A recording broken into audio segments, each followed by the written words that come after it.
أعوذ بالله من الشيطان الرجيم. بسم الله الرحمن الرحيم. ولو أن لكل نفس ظلمت ما في الأرض لافتدت به وأسروا الندامة لما رأوا العذاب وقضي بينهم بالقسط وهم لا يظلمون. ألا إن لله ما في السماوات والأرض ألا إن وعد الله حق ولكن أكثرهم لا يعلمون. هو يحيي ويميت وإليه ترجعون. يا أيها الناس قد جاءتكم موعظة من ربكم وشفاء لما في الصدور وهدى ورحمة للمؤمنين. قل بفضل الله وبرحمته فبذلك فليفرحوا هو خير مما يجمعون. قل أرأيتم ما أنزل الله لكم من رزق فجعلتم منه حراما وحلالا قل الله أذن لكم أم على الله تفترون. وما ظن الذين يفترون على الله الكذب يوم القيامة إن الله لذو فضل على الناس ولكن أكثرهم لا يشكرون.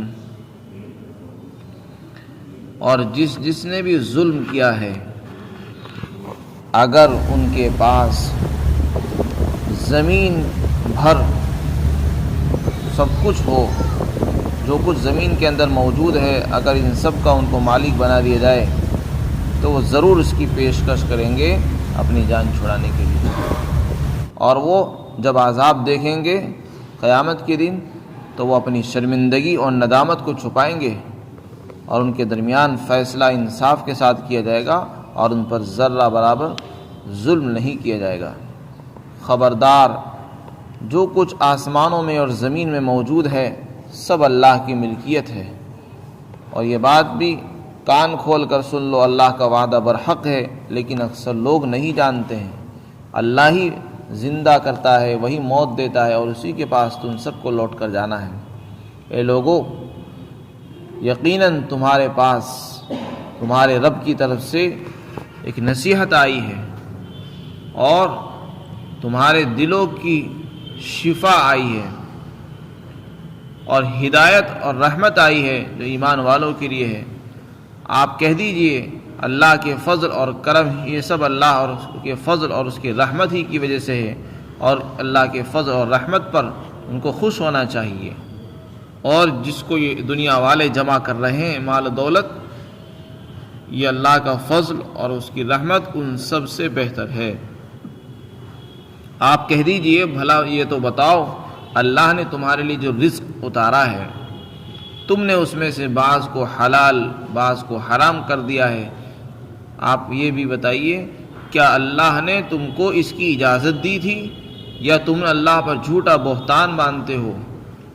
اور جو لوگ جھوٹا بہتان باندھ رہے ہیں اللہ پر، ان کا قیامت کے بارے میں کیا خیال ہے؟ یقیناً اللہ تعالیٰ لوگوں پر فضل فرمانے والا ہے، لیکن اکثر لوگ نہیں جانتے اور شکر نہیں کرتے.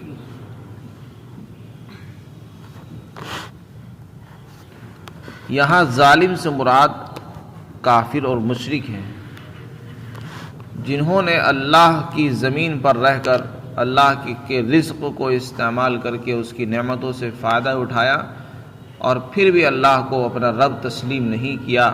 اس سے بڑا ظلم اور کوئی نہیں ہو سکتا. جو اللہ کا انکار کرتے وہ کافر، اور جو اللہ کو تو مانتا ہے لیکن اللہ کے ساتھ یہ بھی مانتا ہے کہ کچھ اختیارات کسی اور کو بھی حاصل ہے. مخلوق کے لیے بعض اختیارات ثابت کرنا اور اللہ کے اختیارات میں کسی کو شریک ماننا یہ شرک ہے. اللہ فرماتے ہیں ایسے لوگ مشرک ہیں، کافر ہیں، اور سب سے بڑے ظالم یہی ہیں. ان سے بڑا ظالم کوئی نہیں ہے جو اللہ کی ذات میں شریک کرتا ہے. تو ان ظالموں کا کیا انجام ہوگا جب قیامت آئے گی؟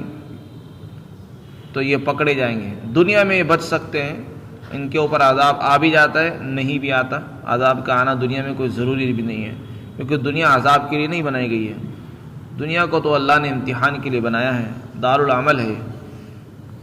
آخرت کو اللہ نے دار الجزا بنایا ہے، اس میں ہر ایک کو اس کے عمل کی جزا ملے گی، اچھے عمل والوں کو اچھا بدلہ ملتا ہے اور برے عمل کرنے والوں کو بری جزا اور سزا ملتی ہے۔ تو جو لوگ ظالم ہوں گے جب ان کو وہاں سزا ملے گی تو ان کی تمنا یہ ہوگی کہ آج ہمارے پاس زمین بھر سونا بھی ہو تو ہم اس کو فدیے میں جان چھڑانے میں دے دیں۔ اللہ تعالیٰ فرماتے ہیں جتنی بڑی زمین ہے، کتنی بڑی زمین ہے، ہم اور آپ نے اس کو دیکھی بھی نہیں اور نہ دیکھ سکتے ہیں۔ زمین کتنی بڑی ہے ہماری نگاہوں سے اوجھل ہے۔ جو کچھ زمین ہے اور اس کے اندر جتنے بھی خزانے، سونے چاندی زیورات موجود ہیں، اللہ تعالیٰ فرماتے ہیں یہ سب کی سب اگر ان کو مل جائے، ان کو اس کا مالک بنا دیا جائے اور اسی جیسی اور بھی مل جائے، تو ان کی کوشش یہ ہوگی کہ اس کو اپنی جان چھڑانے کے لیے فدیے کے طور پر پیش کر دیں تاکہ ہماری جان بچ سکے اس دن۔ لیکن اول تو یہ ہے ان کے پاس یہ سب کچھ ہوگا ہی نہیں، وہاں یہ زمین وہاں ان کے پاس نہیں ہوگی، نہ سونا ہوگا، نہ چاندی ہوگی، نہ روپے پیسے ڈالر، کچھ نہیں ہوگا۔ اور اگر بالفرض مان بھی لیے جائے ان کو وہاں یہ چیزیں مل بھی جائیں گی تو پھر اللہ کے لیے اللہ تعالیٰ ان کو قبول بھی نہیں فرمائے گا۔ قرآن میں اللہ نے ایک جگہ اعلان فرمایا ان الذین کفروا وماتوا وهم کفار فلن يقبل من احدهم ملء الارض ذهب ولو افتدى به۔ اللہ تعالیٰ فرماتے ہیں جنہوں نے کفر اختیار کیا اور کفر پر ہی مرے، اللہ تعالیٰ فرماتے ہیں اگر وہ زمین بھر سونا بھی پیش کریں گے تو وہ بھی قبول نہیں کیا جائے گا ان کے۔ یعنی جتنی بڑی روئے زمین ہے اس کو سونے سے بھر دیا جائے اور وہ سارا سونا اللہ کی بارگاہ میں پیش کیا جائے کہ بس ہماری جان بچ جائے جہنم سے، اور یہ سونا آپ کی بارگاہ میں، اللہ فرماتے وہ قبول نہیں۔ اول تو پاس ہی نہیں ہوگا اور اگر ہوگا بھی تو قبول نہیں کیا جائے گا۔ اس دن کی سختی کو بیان فرمایا کہ ظالموں کی طرف سے فدیے میں جان چھڑانے کے لیے کچھ بھی قبول نہیں کیا جائے گا، اس لیے جو کچھ کرنا ہے یہی پر کر لیں۔ اگر کسی سے غلطی کوتاہی ہوئی ہو تو ابھی توبہ کر لینی چاہیے۔ اللہ فرماتے اور ظالم جس نے ظلم کیا ہے،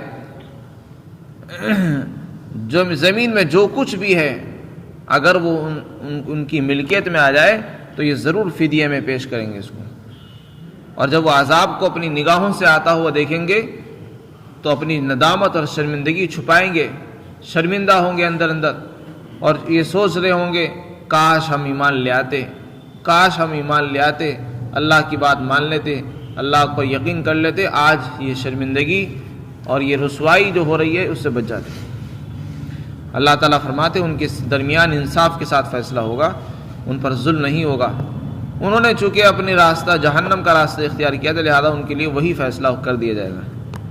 پھر آگے اللہ تعالیٰ نے اپنے اختیار کو بیان فرمایا، اپنے اقتدار کو بیان فرمایا کہ دیکھو زمین اور آسمان اور اس کے بیچ میں جو کچھ بھی ہے، زمین آسمان کے بیچ میں انسان بھی ہے، کافر بھی ہے، مشرک بھی ہے، مجرم بھی ہے، سب کچھ ہے۔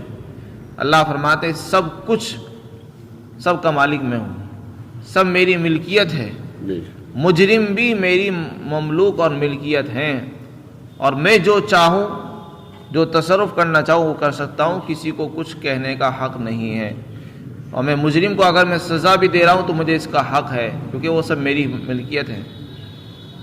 تو اللہ فرماتے زمین اور آسمان میں جو کچھ ہے وہ سب میرا ہے، میں اس کا مالک ہوں۔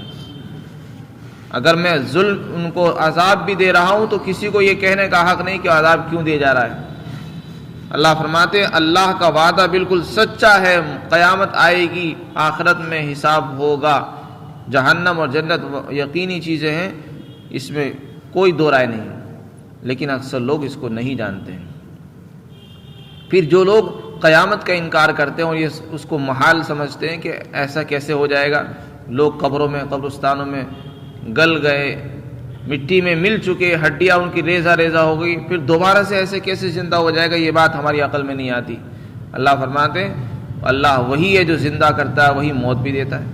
تو کم سے کم اسی پہ غور کر لیتے کہ اللہ نے بغیر نمونے کے پہلی مرتبہ انسان کو پیدا کر دیا ایک قطرے سے، اور وہی موت بھی دے رہا ہے، تو کیا وہ دوبارہ پیدا نہیں کر سکتا؟ اس کے لیے کوئی مشکل نہیں ہے، اسی کے پاس ہم سب کو لوٹ کر آنا ہے۔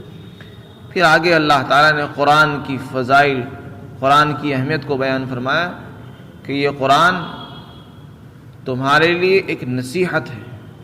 اللہ نے جو ہمیں قرآن عطا فرمایا، اللہ فرماتے ہیں تم دنیا کے اندر رہ کر جو چیزیں اکٹھی کر رہے ہو، جس کے لیے رات دن بھاگ دوڑ کر رہے ہو، یعنی مال دولت، یہاں کے روپیے پیسے ڈالر، اللہ فرماتے ہیں ان سب سے کہیں زیادہ بہتر اور افضل ہے قرآن اور اسلام۔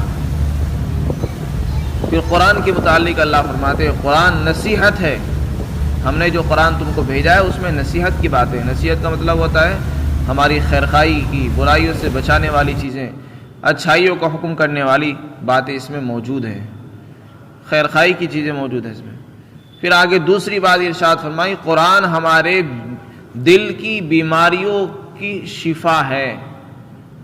دل کے اندر انسان کی بیماریاں ہوتی ہیں، جیسے انسان کے بدن میں ظاہر میں بیماریاں ہوتی ہے، بخار، نزلہ، کھانسی، زکام، اسی طرح دل کی کچھ بیماریاں ہیں، تکبر، حسد، کینہ، بغض، نفرت، حب جاہ، دنیا کی محبت، حب مال، حب جاہ، عہدے اور منصب کی، کرسی کی ہوس، یہ ایسی چیزیں ہیں، خود پسندی، جو دل کے مرض کہلاتے ہیں۔ اللہ فرماتے قرآن جو ہے وہ دل کی بیماریوں کی شفا ہے۔ قرآن کے ذریعے سے انسان کے اندر کی بیماریاں دور ہوتی ہیں، اس کو پڑھنے سے اور اس کے دم کرنے سے، اس میں غور و فکر کرنے سے، اس کو اپنی زندگی میں لانے سے یہ ہمیں شفا دیتا ہے۔ قرآن شفا ہے دل کی بیماریوں کے لیے۔ آگے اللہ نے فرمایا قرآن ہدایت اور رحمت بھی ہے۔ ویسے تو اللہ نے یہ قرآن جو اتارا ہے یہ ساری انسانیت کے لیے ہدایت بن کر آیا ہے، ساری انسانیت کے لیے رحمت ہے، لیکن اس سے فائدہ چونکہ ایمان والے ہی اٹھاتے ہیں، اس لیے اللہ نے فرمایا وَهُدًى وَرَحْمَةً لِّلْمُؤْمِنِينَ، ایمان والے ہی اس سے فائدہ اٹھائیں گے، اس لیے ایمان والوں کے لیے ہی یہ ہدایت ہے اور رحمت بھی ہے۔ پھر آگے اللہ تعالیٰ فرماتے ہیں یہ سب کچھ اللہ کے فضل اور کرم سے ہے۔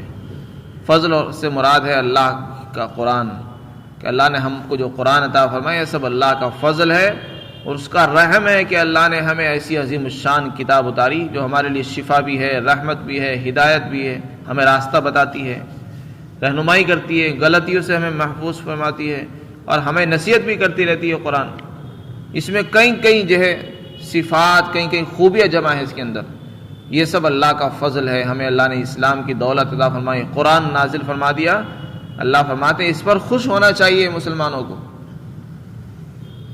اللہ نے اگر قرآن دیا ہے اور اسلام عطا فرمایا تو اگر مسلمان اس پر خوش ہوتے ہیں تو انہیں اس کا حق ہے اور خوش ہونا بھی چاہیے۔ اللہ فرماتے ہیں خوش ہونا چاہیے۔ خوش ہونا نعمت پر یہ ایک پسندیدہ چیز ہے اور اس کا حکم بھی ہے، اور کسی نعمت پر اترانا یہ پسندیدہ چیز نہیں ہے۔ نعمتوں پر خوش ہونا اور اس کا اظہار کرنا یہ اچھی چیز ہے۔ اللہ نے نعمت دی، اس کا اظہار کرے آدمی۔ نعمت بھی دی ہے اور چھپا رہا ہے، لوگوں کو دکھاتا ہے کہ میرے پاس کچھ ہے ہی نہیں، یہ ناشکری ہے۔ جب اللہ نے دیا ہے تو اس کا اظہار بھی ہو، کسی کو ایسا محسوس نہ ہو کہ جیسے یہ بالکل فقیر اور کنگال ہے، کس کے پاس کچھ ہے ہی نہیں۔ جب اللہ نے دیا ہے تو اس کا اظہار ہونا چاہیے۔ وَأَمَّا بِنِعْمَةِ رَبِّكَ فَحَدِّثْ، اور اپنے رب کی نعمتوں کو آپ بیان کیجیے۔ اللہ فرماتے ہیں جو کچھ یہ لوگ جمع کر رہے ہیں کافر مشرکین، یہ قرآن اور یہ ایمان، یہ اسلام ان سب سے بہتر ہے۔ پھر آگے اللہ تعالیٰ نے ان لوگوں پر تنبیہ فرمائی ہے اور ان سے سوال کیا ہے جو لوگ اللہ کے اختیارات کو اپنے ہاتھ میں لینا چاہتے ہیں۔ مثلا اللہ کا اختیار کیا ہے؟ حرام اور حلال کرنا یہ اللہ کے اختیار میں ہے۔ کسی بھی چیز کو حرام کرے گا یہ صرف اس کا اختیار اللہ کو ہے، حرام کرنے کا اختیار بھی اللہ کو ہے، کسی مخلوق کو یہ حق حاصل نہیں ہے۔ مشرکین نے کیا کیا؟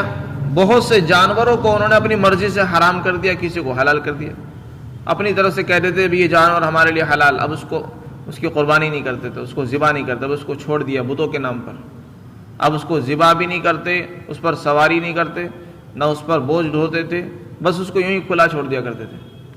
ایسے بہت سے جانور تھے جن کا ذکر سورہ مائدہ کے اندر موجود ہے، بحیرہ، صائبہ، وسیلہ، حام، اس طرح کے نام قرآن میں آئے ہیں۔ مشرکین کے اندر بھی یہ دستور ہے کہ جانوروں کو بتوں کے نام پر یوں ہی آزاد چھوڑ دیتے ہیں اور ان کو ذبح کرنا اپنے اوپر حرام سمجھتے ہیں. یہی چیز کا نام ہے حلال کو حرام سمجھنا. جب اللہ نے کسی چیز کو حلال کر دیا ہے تو ہم کون ہوتے ہیں یہ کہنے والے کہ یہ ہمارے لیے اس کا کھانا حرام ہے, اب ہم اس کا گوشت نہیں استعمال کریں گے. اسی طرح جو چیز اللہ نے حرام کی تھی اس کو حلال کہہ دینا, یہ بھی اب اللہ کے اختیارات کو اپنے ہاتھ میں لینا ہی ہے, اور یہ شرک ہے. یہ بہت بڑا گناہ ہے, جبکہ اس کا اختیار صرف اللہ کو ہے.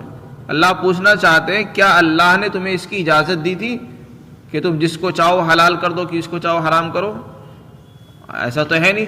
جب ایسا نہیں, اس کا مطلب یہ ہوا کہ تم اللہ پر جھوٹی تہمت لگا رہے ہو کہ نعوذ باللہ اللہ نے تم کو بھی اس اختیار دے رکھا ہے قانون بنانے کا, جس کو چاہو حرام کر دو, جس کو چاہو حلال کر لو.